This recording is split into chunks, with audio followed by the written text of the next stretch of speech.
What a field day for the heat down there. 1,000 people in the street singing songs and they carry inside. Mostly saying hooray for our side. These battle lines being drawn. Nobody's right if everybody wrong. When people speak in their mind, getting so much resistance from behind. We got to stop the children, what's that sound? Everybody look, it's going down.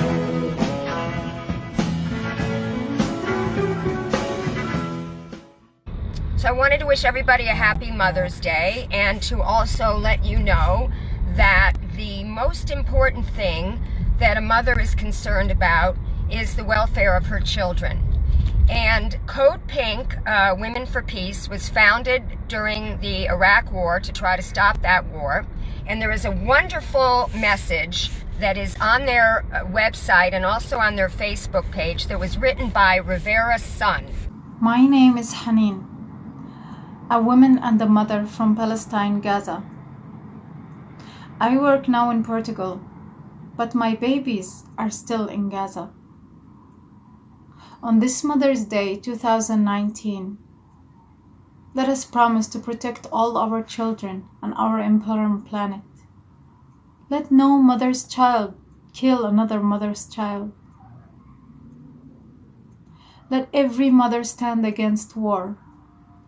Let every mother call for peace. Let every mother's cry be heard.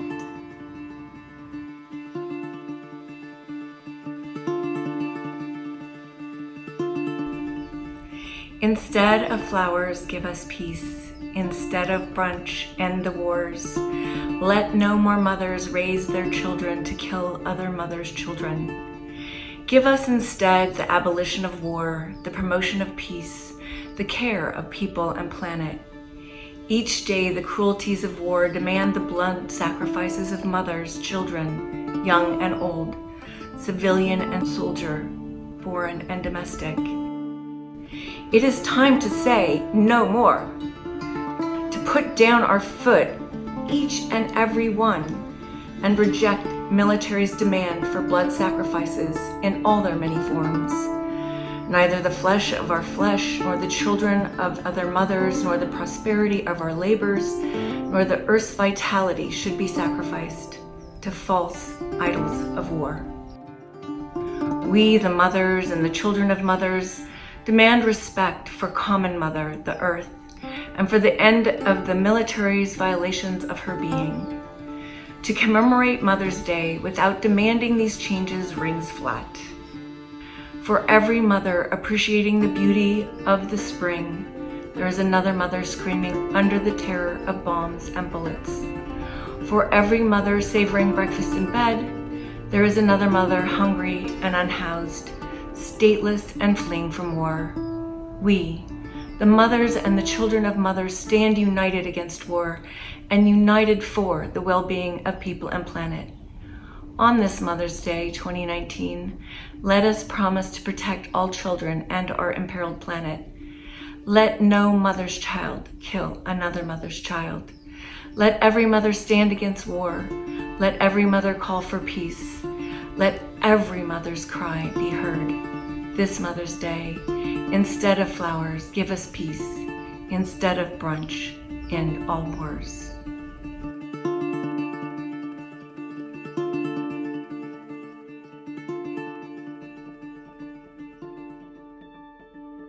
We have a situation right now that the United States is fomenting a coup d'etat and possibly a hot war, if not a hot war, certainly a civil war in the country of Venezuela. So now I'm on my way to Malibu Library because Tulsi Gabbard is having two events. One is today at 2 o'clock and in Malibu, and then tomorrow she's having one at the Santa Monica Library at 6 o'clock, 6 p.m., in which she is trying to make her case to Los Angelinos. And one of the strongest aspects of Tulsi Gabbard, and I'm still for Bernie, I'll tell you that much, but the thing that I think Tulsi excels at is speaking against regime change. And she goes on all these mainstream media outlets and she makes it the focus of her comments. Now, regardless of what you think of Nicolas Maduro and his government, he is the democratically elected leader there, despite whatever you've been told by the mainstream corporate media. The opposition boycotted the last election, so how could they expect to win if they aren't even going to participate?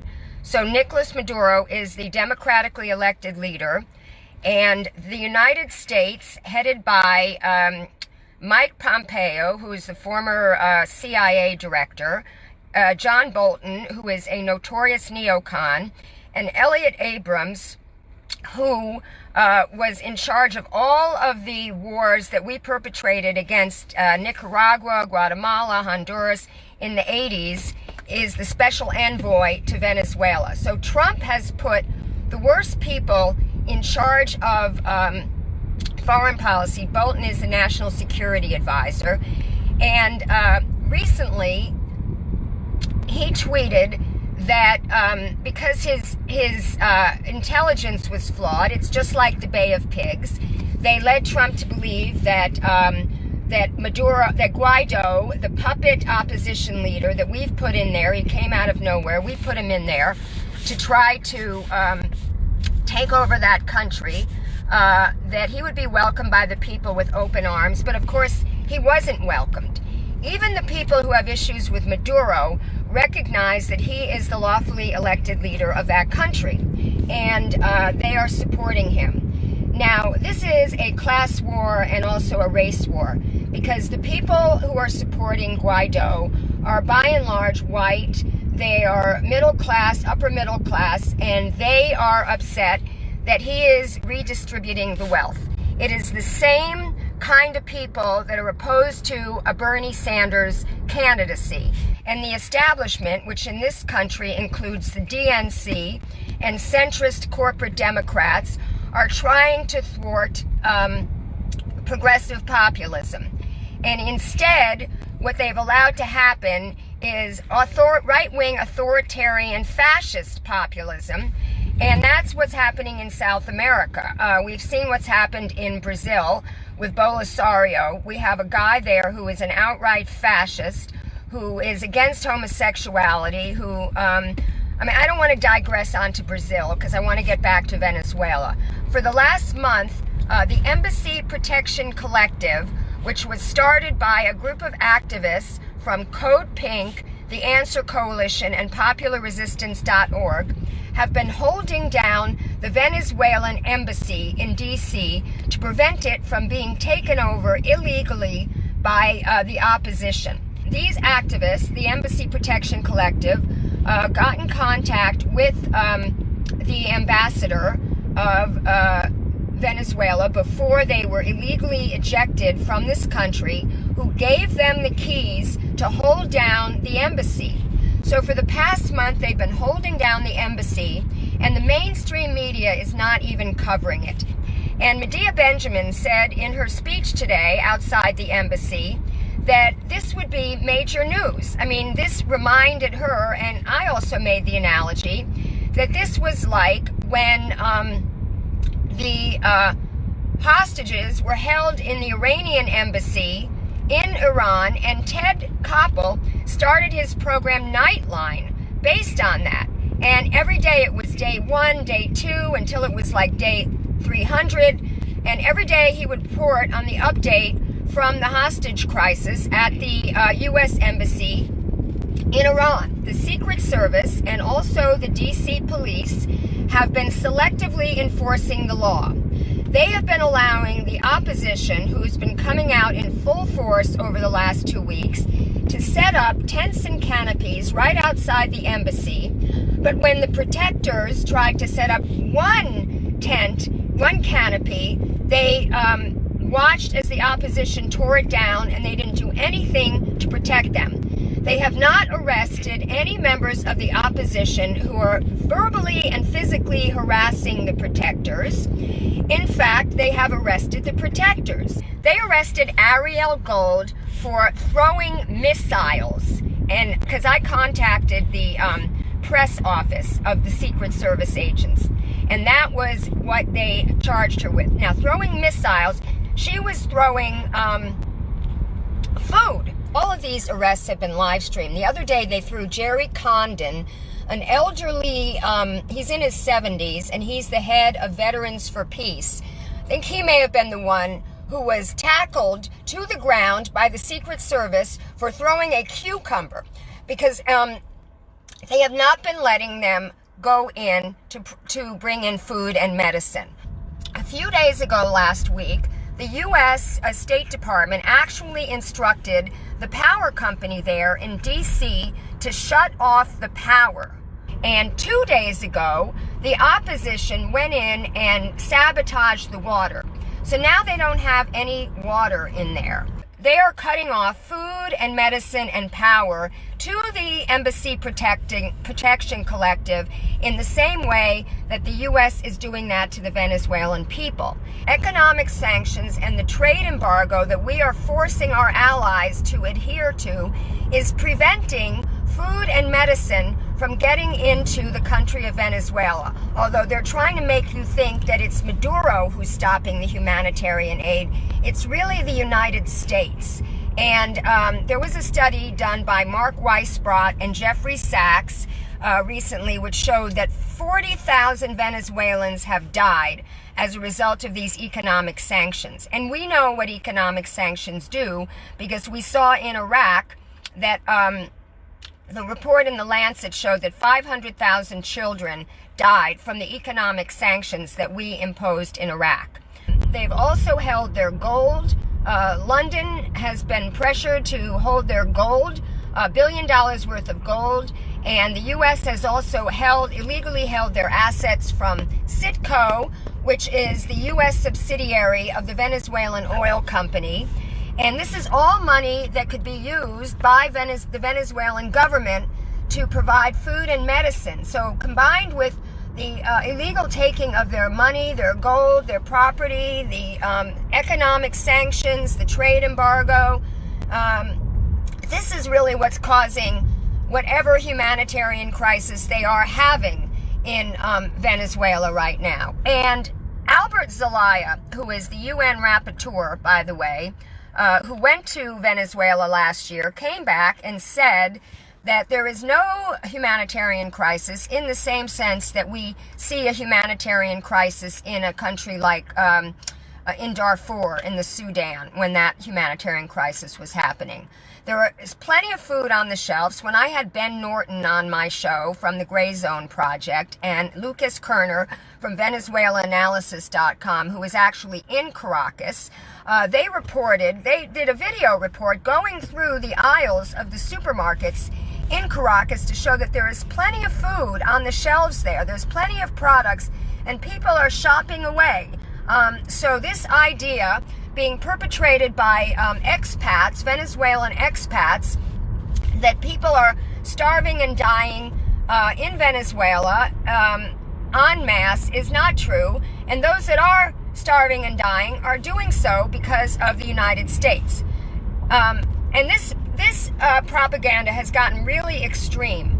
The other day I was listening to a report on my local NPR affiliate, and they went to a Venezuelan restaurant in Glendale, California, not too far from Los Angeles. And they interviewed the proprietor and her daughter, who was translating for her. And she was basically saying that people are starving, people are dying, people can't get medicine, people who own restaurants can't get ingredients, that the Maduro government is blocking them from getting the ingredients, and because they're worried that they're going to sell them on the black market. And then she betrayed her true orientation when she said everything was good in Venezuela until the communistas took over. This is another myth about Venezuela. It's not a socialist country.